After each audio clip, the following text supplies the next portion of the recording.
it's Jessii Vee, and oh my gosh, I am so excited for today's video because we're talking about Corpse Bride. This movie, where do I even begin? I love this movie. Listen, I love Coraline, and I feel like this movie is like almost as good as Coraline, like it's right there. Like they're basically the same thing. And I saw so many comments from you guys telling me to review this movie and talk about all the hidden secrets and all the things that you might have missed when you watched when you were younger. I also got a ton of comments asking me to do the same thing for Nightmare Before Christmas, so I am gonna do that as well, and hopefully that'll be up in a couple, like 2-3 days. It seems like you guys really like stop motion animation, which is really cool. So please comment down below what other videos you would like me to do, because I will do them all. I even got some people saying they want me to do Monster House, which I can do that too.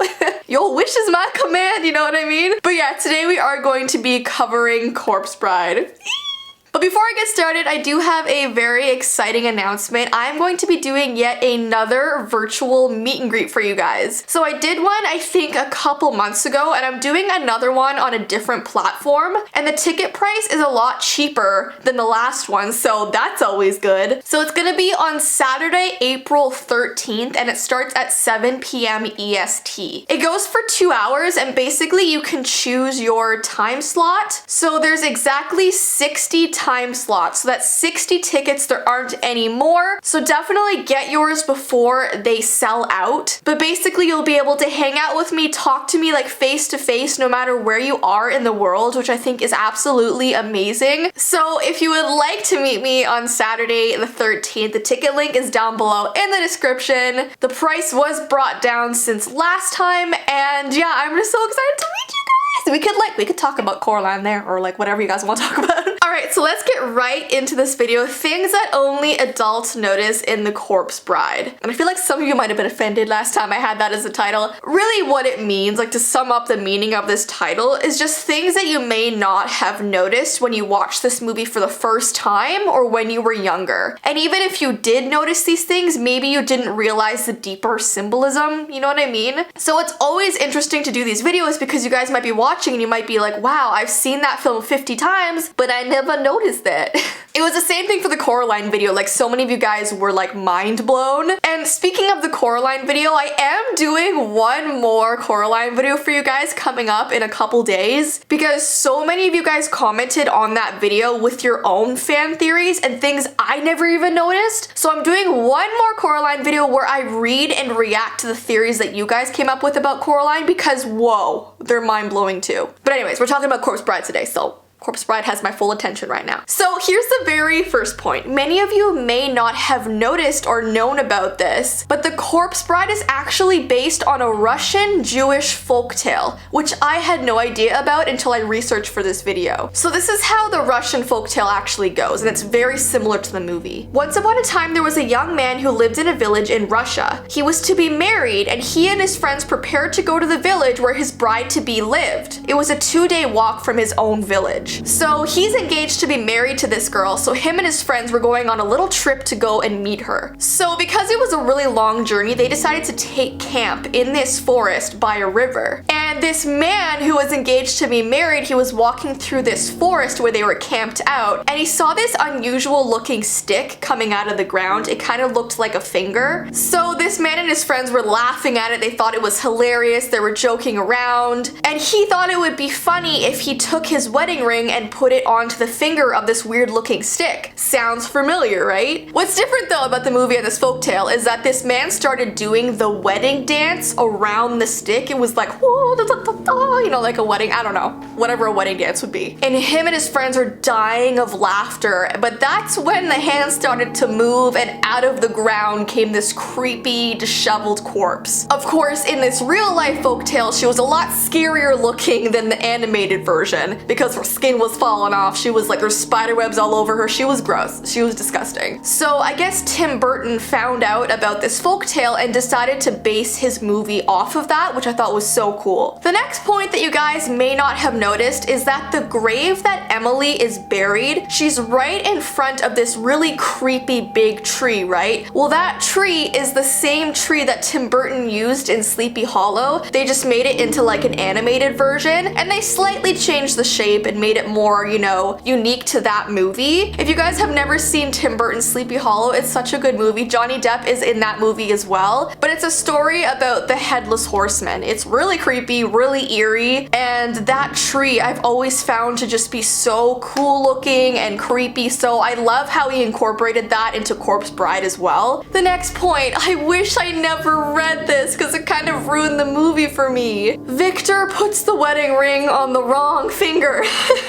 And I also should have noticed this because I am engaged. I know what finger that you're supposed to put the ring on. This is the finger, this one, okay? Not your pointer finger. So if you're watching the movie, her hand is kind of up like this. This is her pointer finger, and he puts the ring on that one, which is not the finger that you put when you're engaged. But then when she actually gets up out of the ground and she's standing there, somehow the ring is on the right finger. So I guess it was like a goof in editing and animating, which like that happens sometimes, but now I'll never unsee it. And every time I watch it, I'm gonna be like, that's the wrong finger, Victor. That is the wrong finger. The next point that goes with this scene as well is that Victor never says the words I do when he's in the forest. And this might be getting a little bit nitpicky, but when Victor is practicing his vows in the woods, first of all, there's no like priest there to legalize the vows anyway. And when Emily comes out of the ground, she's the only one that says I do. And legally, to like be bound together in marriage, Victor would have to say I do as well. So technically she didn't have claim over him because he didn't say I do, but like she was like, oh, now we're married. But really, if you think about it logically, they weren't, but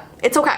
I'll forgive that. The next point is the Vincent Theory. Lord Finis Everglot accidentally refers to him as Vincent instead of Victor. If you guys didn't know, Vincent is actually another film that Tim Burton did. It was a short film, and the whole story is about this kid who wishes that his name was Vincent Price. And there are so many fan theories floating around on the internet that says that maybe this Vincent from the movie, maybe that was the kid version of Victor, and like when he grew up, he changed his name to Victor. I don't know, but a lot of people are saying, hey, the guy in Corpse Bride, that's like the adult version of like Vincent. So I don't know what you guys think of that, but people are saying that Tim Burton films are just all connected somehow, so there you go. The next point is the Harryhausen Tribute. I hope I'm saying his name properly. But if you remember when Victor is at Victoria's house, he sits down by the piano and he starts playing. Now, if you look at the piano, there's a little label that says Harryhausen or Harryhausen. And that's actually another stop motion artist that inspired Tim Burton. And what's so weird is if you guys have seen Monsters, Inc., there's also a Harryhausen mention in there because one of the restaurants in Monsters, Inc. is named after him. So I just feel like a lot of people are inspired by him and they try to put his name in different films. So that's kind of cool. This next point is actually a goof that I have never noticed before when I watched this when I was younger, and I can't believe I haven't because it's so obvious. It's called the chicken mistake,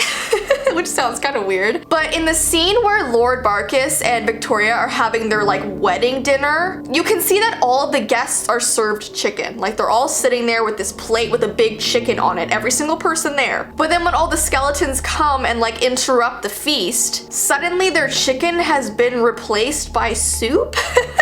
And it's like such a quick change, and it just doesn't make any sense when you actually think about it, because one second they have a big thing of chicken and the next second all the chickens are gone and there's like a soup bowl. Because remember the part where he was like, there's an eye in me soup. And like I said, you guys will probably never unsee that. That's kind of the downside of watching videos like this, is now next time you watch the movie, you're gonna see all of this stuff I'm mentioning. And definitely comment down below if you've noticed this before, because if you have, then you a genius right there. The next point is the meaning of the butterflies, because obviously at the end of the film you can see all of those like blue butterflies around Emily. It's really pretty. It's a very like emotional scene. At the beginning of the film, if you can remember, Victor is examining a butterfly that seems to be in like a glass case, but then he lets it go because obviously he'd prefer it to be free. So the whole meaning of butterflies in this film is freedom, and I think even in real life the butterfly symbolizes like freeing your soul and being alive and just like freedom. So at the end when she kind of flies away with the butterflies, it's just like her making peace with herself. She's done the right thing. Her past isn't haunting her anymore. Like she's just free, you know? Now I feel like this last point I'm gonna talk about is a very like controversial one, but I would love to hear all of your opinions. The question is the ending of the film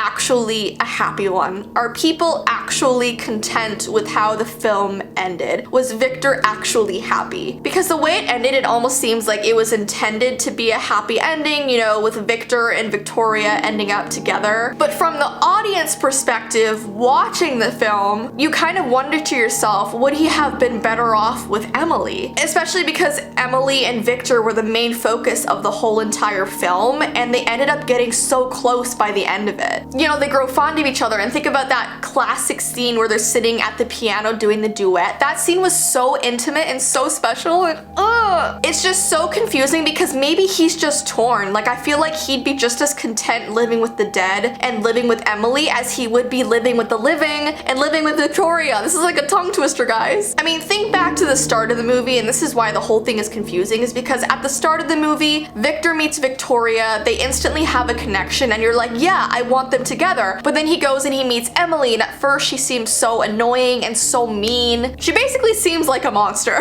But then as the movie goes on, the corpse bride becomes more and more likable, and I feel like the audience start to gravitate towards her more than Victoria. And that just makes everybody wonder, shouldn't Victor be with the corpse bride? So I'm gonna end off the video asking you guys this question. Who do you think Victor really loves? Okay? I just comment it down below. Let me know. Who do you think he really loves? So that's all the points I have for today. I know it's a bit shorter than you may have hoped. It's just there's not too many points that I could find or think of. So if you guys have any that I missed, definitely comment it down below. And yeah, this movie is just amazing. I love it so much. I even want to watch it again after this video. But yeah. Coming up, we have your Coraline fan theories, and we have Nightmare Before Christmas. So a lot of fun videos coming up. Let me know what other ones you want me to do, and I hope you guys have an awesome rest of your day. Don't forget to check out the link down below for the virtual meet and greet, and I will see you in my next video. Bye!